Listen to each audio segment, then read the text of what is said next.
বাসায় যদি ২ পিস চিকেনের ব্রেস্ট পিস থাকে তাহলে খুবই সহজে বানিয়ে ফেলতে পারেন সন্ধ্যার নাস্তায় রেস্টুরেন্ট স্টাইলের চিকেন ফ্রাই। হ্যালো এভরিওয়ান, আসসালামু আলাইকুম। কেমন আছেন সবাই? আশা করছি ভালো আছেন।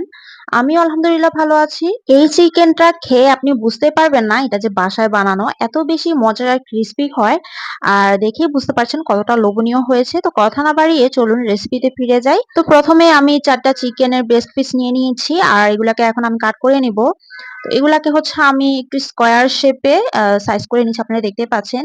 অনেক বেশি বড় হবে না, আবার অনেক বেশি ছোটও হবে না। আপনারা আমি কিভাবে কাটছি এটা দেখেই বুঝতে পারছেন। তো সবগুলো হচ্ছে একই সাইজে করে আমি কেটে নেওয়ার চেষ্টা করছি। তো আপনারাও হচ্ছে এভাবেই কেটে নিবেন যদি এভাবে বানাতে চান। আর এমনিতেই চিকেনের সবগুলো পিস খাওয়া হলেও না এই ব্রেস্ট পিস গুলো থেকে যায় রান্না করলে। তো সেজন্য আমি হচ্ছে এগুলো রেখে দেই।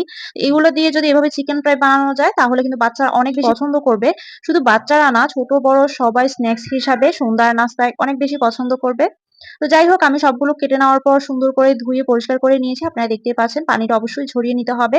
তারপর একটি ডিম ভেঙে দিয়ে দিয়েছি। দিয়ে দিয়েছি ১ চা চামচ রসুন বাটা, ১ চা চামচ আদা বাটা। এরপর দিয়ে দিয়েছি ২ চা চামচের মতো লাল মরিচ গুঁড়া, দিয়ে দিয়েছি ১.৫ চা চামচ জিরা গুঁড়া, ১ চা চামচ ধনিয়া গুঁড়া, আর হচ্ছে ১ চা চামচ গোলমরিচ গুঁড়া, স্বাদমতো লবণ, দিয়ে দিয়েছি সয়া সস। সয়া সস দিয়েছি হচ্ছে আমি ১ চা চামচ, আর টমেটো সস দিয়েছি ১ চা চামচ। আর লবণটা অবশ্যই বুঝে দিবেন যেহেতু এখানে সয়া সসও যাবে। যেহেতু সয়া সসে একটু লবণ আছে, একটু লবণাক্ত টাইপের। যাই হোক, সবগুলো হচ্ছে আমি একসাথে হাতের সাহায্যে মেখে মেরিনেট করে রেখে দিব। আপনারা দেখতেই পাচ্ছেন। তো মেরিনেট করতে, করতে এদিকে হচ্ছে আমি একটা আটার মিশ্রণ বানিয়ে নিচ্ছি। আপনারা দেখতে পাচ্ছেন। আমি হচ্ছে এখানে ময়দা নিয়ে নিয়েছি ১ কাপের মতো। দেন এখানে দিয়ে দিয়েছি 1/2 চা চামচ রসুন বাটা, 1/2 চা চামচ আদা বাটা, আর 1/2 কাপ দিয়ে দিয়েছি চালের গুঁড়া। আপনারা এখানে চালের গুঁড়ার পরিবর্তে কর্নফ্লাওয়ারও দিতে পারেন। তো চাইলে চালের গুঁড়ো দিতে পারেন যার বাসায় যেটা থাকে। তবে এটা কিন্তু অবশ্যই দিতে হবে, তাহলেই কিন্তু ক্রিসপি হবে চিকেন ফ্রাই গুলা। তো যাই হোক, এখানে আমি দিয়ে দিয়েছি 1/2 চা চামচ গোলমরিচ গুঁড়া, সামান্য একটু জিরা গুঁড়া, আর দিয়ে দিয়েছি লাল মরিচ গুঁড়া ১ চা চামচের মতো। দিয়ে তারপর হচ্ছে আমি একটু, একটু করে পানি দিয়ে এটা একটু মেখে নিবো। আগে হচ্ছে মসলাগুলো ভালো করে মেখে নিবো। তারপরে হচ্ছে পানি দিয়ে আবারও মাখবো। মাখতে, মাখতে হচ্ছে মানে খুব অল্প, অল্প পানি দিয়ে মাখতে হবে। কারণ আমি এটাকে হচ্ছে একটা লাম্পস তৈরি করছি, দেখতেই পাচ্ছেন। তো আপনারা দেখেই বুঝতে পারছেন এভাবে একটু ঝুরা, ঝুরা লাম্পস হবে। এরপর এই লাম্পস গুলো আলাদা করার জন্য আর এখানে কিন্তু গুঁড়ো রয়ে গিয়েছে। তো ওইগুলো হচ্ছে আমি একটু আলাদা করে ছাঁকনির সাহায্যে ছেঁকে আলাদা করে নিয়েছি, আপনারা দেখতেই পাচ্ছেন।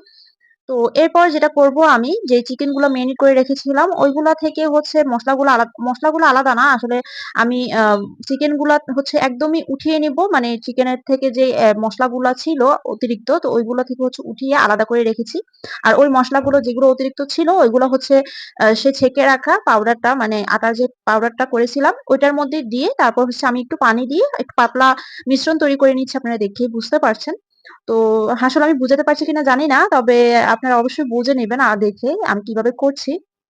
যাই হোক, তারপর হচ্ছে আমি যে মিশ্রণটা করেছি পাতলা, ওই মিশ্রণটাতে আমি হচ্ছে চিকেনের পিসগুলো একটা, একটা করে চুবিয়ে তারপর হচ্ছে সেই লাম্পস করা আ যেই আটা আর চালের গুঁড়ার মিশ্রণটা করেছিলাম, ওইটাতে হচ্ছে একটু ভালো করে লাগিয়ে, লাগিয়ে মানে একদম চিকেন ফ্রাই যেমনটা হয় আরকি, ওইভাবে হচ্ছে ভালো করে কোট করে তারপর হচ্ছে আমি ভেজে নিচ্ছি।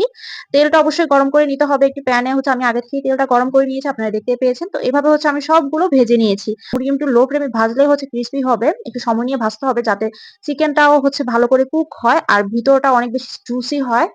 তো দেখতেই পাচ্ছেন আমার কিন্তু সবগুলো এভাবে বানানো হয়ে গিয়েছে। তো আমি হচ্ছে টমেটো সস আর সাথে ছিল মেয়োনিজ। তো এটা দিয়ে হচ্ছে খেতে অসাধারণ মজা লাগে। আপনারা অবশ্যই এভাবে বাসায় ট্রাই করবেন। আশা করছি আপনাদের অনেক বেশি ভালো লাগবে। আর এটা খেতে এত বেশি মজা ছিল, উপর থেকে অনেক বেশি ক্রিসপি আর ভিতর থেকে অনেক বেশি জুসি ছিল। ছোট বড় সবাই কিন্তু অনেক বেশি পছন্দ করবে। বিকেলের নাস্তায় অথবা সন্ধ্যার নাস্তায় স্ন্যাকস হিসাবে এটা কিন্তু অসাধারণ একটি অপশন।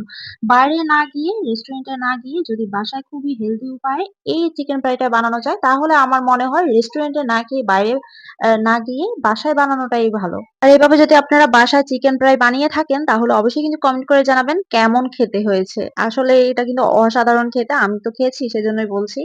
তো যারা এখনো ট্রাই করেনি তারা কিন্তু অবশ্যই এটা বানিয়ে ট্রাই করবেন। আর ভিডিওটি এখানেই শেষ করছি। কেমন লেগেছে অবশ্যই কিন্তু কমেন্ট করে জানাবেন। আর সবাই খুব বেশি ভালো থাকবেন, সুস্থ থাকবেন। আল্লাহ হাফেজ।